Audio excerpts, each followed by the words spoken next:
Hello and welcome to Nintendo Pals Podcast. Today, we are going to be reviewing Sea of Stars, brand new game that dropped on Nintendo Switch fairly recently. And I'm going to be leaning heavily into my fellow Nintendo pal, Micah, for this one. But Micah, are you ready? Yep. Well, let's just jump on into it. Sea of Stars, a game that has come out recent. Is this a Square Enix title? No, I don't No. think so.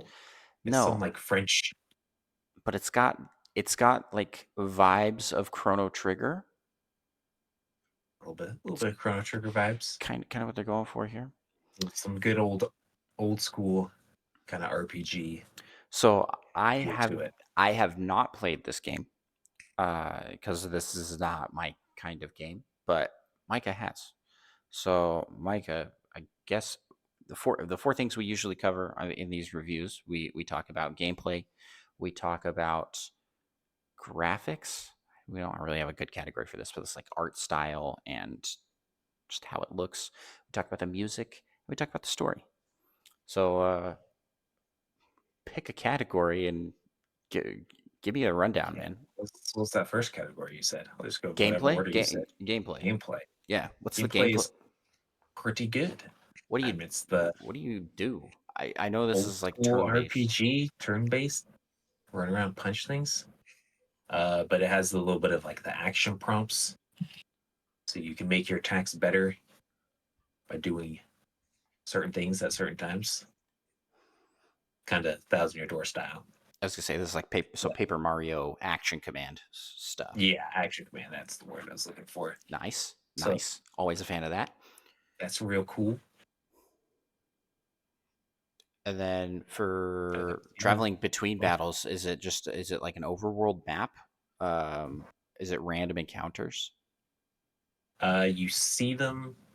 Well, they kind of have like well, they have like the overworld map, and you just like move in four directions, and it's like the classic, real old school RPGs where Okay. you're like running around and you see like the town, you walk up to it and enter it, kind of a thing. Oh, okay. But you mostly use that to travel between places of interest. Once you're in those, you're just running around the area. I'm describing this so bad, Well, you're running around the but you could area, but it's like, is it more like an art? think of once again. Well, I mean, you can't really Thousand Year Door. Yeah. How you're like running around the levels, Okay. So and it's they're like pretty more long. open exploration once you're in the points of interest. Yeah, at least yeah. And there's more point to exploring. Like, even in the overworld, there are a couple like hidden things to find, but there's not really too much to do. And is But once you exploration get like a big part of the story? pretty good part of the story, Oh. Hmm. and they have a lot of extra stuff you can do. But back to like they're not random encounters. You can see the enemies, so you can Uh, actually get like attack them first to get a little extra damage in at the start of the battle, dude, this is like or so you can Paper try and run Mario. away. Yeah, I was like, as the more I describe this, the more it makes me think of Paper Mario in all the right ways. Yeah. That's cool. That's cool. Um, you play as two protagonists, correct? It's like sun and moon kind of dynamic. Yeah, and I don't. I mean, one of them is Vale, not Vale, Zale, Zane, Zale, Zale for sure. That's his name. And the other one looks like it's pronounced Valier or something, but maybe it's just a weird way to spell Valerie. I don't know. Don't Okay. question these things. I never say these names out loud, so I don't know. Yeah, but I just read them in it's my mind. so true. It's like so many video game characters. Then you hear someone pronounce it, and you go, oh no, Is that how it's supposed to be said? is Is that it how you're not? supposed to pronounce Is it not Ratatat? It's Ratata. it? Yeah, that was a classic. Rat-a-tat. It's like the word foliage. I misread that word for like 7 years, and I always just read it as foliage. I just Oh mixed the two no. letters, Yeah. and it took me so long before I like randomly noticed one time. Where I'm like, wait a second, this is definitely like foliage or something. Well, it's not a word you use. Like Yeah, you're I've never not. used it in real life, just from reading books and things. Oh, look at that foliage over there. Well, speaking of foliage, how does the game look? Uh, I think it looks real good. Real And good. it's the kind of pixel art style, but they got quite a few pixels, so there's still quite a bit of detail. They've got quite a few pixels. Cool. Put that But on the box. Put it on the box. That's such a quote. but not too many pixels, so it still maintains. And the thing, I mean, it's hard to describe. Like the background of things move in the way that you would think of more Oh, like 8-bit art style kind of a thing. Like the grass isn't like super smooth. You can like see kind of the pixel offsettingness. It makes it sound bad, probably, but no, it no. hits you right in the nostalgia. Well, this is the team that made The Messenger. And The Messenger had a very distinct art style that was like basically Ninja Gaiden from the NES. But then I think at some point in the game, it goes from 8-bit to like 16-bit. Is there anything like that where like art styles change? Absolutely, absolutely. Oh, really? They did. They Yeah, pulled the trick again, huh? there's. I mean, I want to remain pretty as spoiler free as I can, but there's a certain point where you're going to some place and it gets pretty wild for about 30 seconds. It's. Oh, I wish I could experience it again because it was pretty cool looking, but yeah, it was a very different art style. that's cool. It got That's cool. it What a cool idea. got a little more 3D, but Was it which true? is so weird Oh, huh. or unexpected. I mean, also they have like almost like anime kind of cutscenes every once in a while, which I feel like the first time I saw, I was like, "Whoa, that caught me off guard." But they're pretty cool. I enjoyed them. That's cool. Although, who knows? Maybe some people might think it's kind of out of place. Yeah, I could see that. I could see that. So art style good. Gameplay you enjoyed. How about story? The story was real good as well. It got pretty emotional for a while.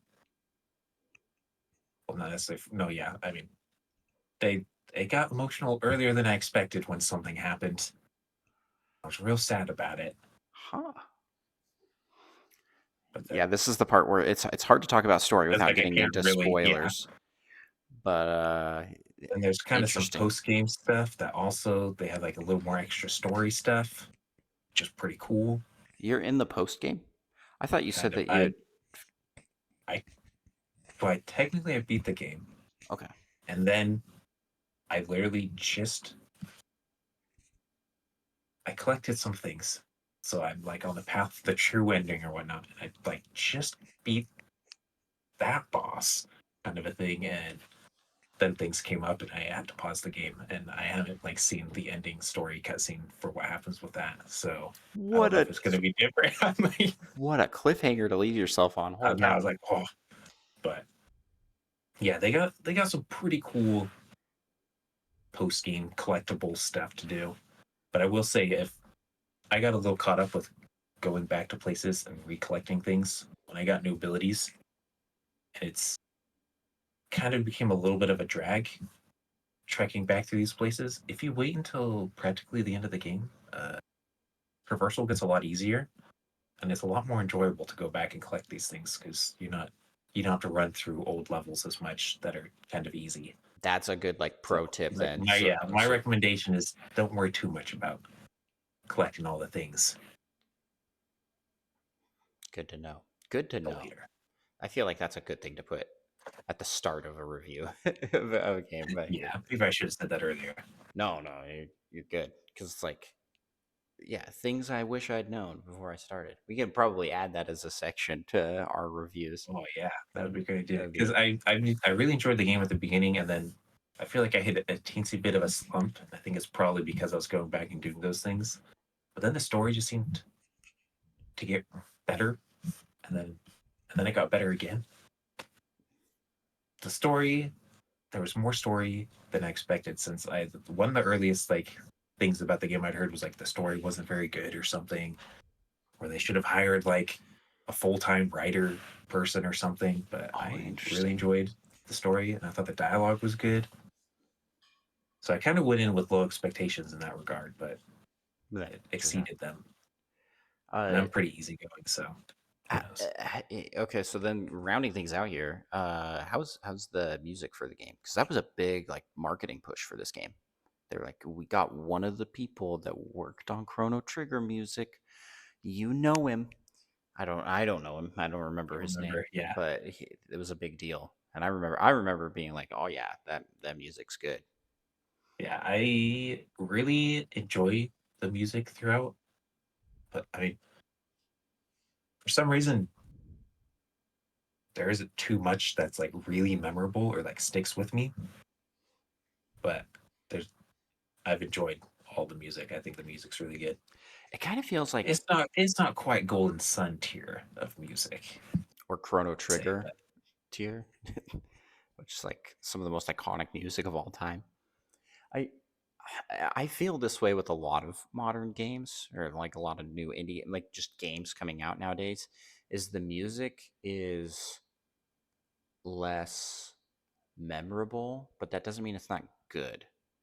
It's because we yeah, don't have as strong may- like maybe I don't have melodies. enough brain or to remember that these things anymore. Yeah, well, when you're dealing with like classic games, even up through the like SNES era, games had just like really strong melodies because they were so limited in what they could do, and so they become these like earworms because you it's like a very strong center, right? And with modern games, there's just a lot more freedom with what you can do musically, and that makes you- people and there's like been a very conscious design choice to make music more atmospheric, and so it's less Yeah, theme based and more feeling based, and so you don't remember it you just remember the individually. feelings, kind Yeah, of. yeah, that's how I feel it's been. I mean, I'm no music analyst or anything like that. It's just Yeah, kind no, of I can definitely agree with that. Because I've thought the same thing. Like the songs recently just haven't felt they don't seem as memorable yeah, anymore. yeah, exactly, I exactly. mostly just assume it's because I'm practically an old person now. My memory's garbage. Well, Micah, I think you've talked about it. Anything else you want to hit on with this review? It's real good. All right, you got I to enjoyed it a lot.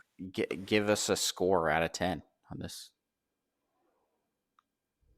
Go with a 9. 9 out of 10 for Sea of Stars. There you go. Maybe a 9.2. Oh, we're But doing decimals. Let's do it. but since we're not doing decimals, I'll just go with a 9. I don't know what we're doing. This is only our like third week of doing Hey, these if you reviews. don't go with decimals, it's a little easier because there aren't as many options. True. That's true. That's true. Okay, we're not doing decimals. But you're going with a 9. 9 out of 10 for Sea of Stars. That's from the Nintendo Pals. Official seal of approval from the Nintendo Pals. I'm just roped into it, so because I didn't play it. Um, thanks for playing the game, Micah, and for the review. Hey, if you guys want to help us out in doing and seeing more games reviewed for our podcast, consider supporting us on Patreon. It's patreon.com/Nintendo Pals, where we can dip into the Patreon support to help get some of these games that we don't receive review codes for, like Sea of Stars. Anywho, that's where we'll wrap up the episode. Micah, where can people find you online? You can find me on Twitch and YouTube at Micah Prime. And you can find me at Andros1 on Twitch and YouTube. I wanted to say Twitch and Prime. Like Amazon Prime, Amazon Prime. Use your Prime Gaming starting now. to subscribe. Uh, you can also follow the show. Thank you so much to everybody who supports us today. Listen into our daily dives into all things Nintendo. We do appreciate it, and we hope that you have a fantastic rest of your day. Bye bye.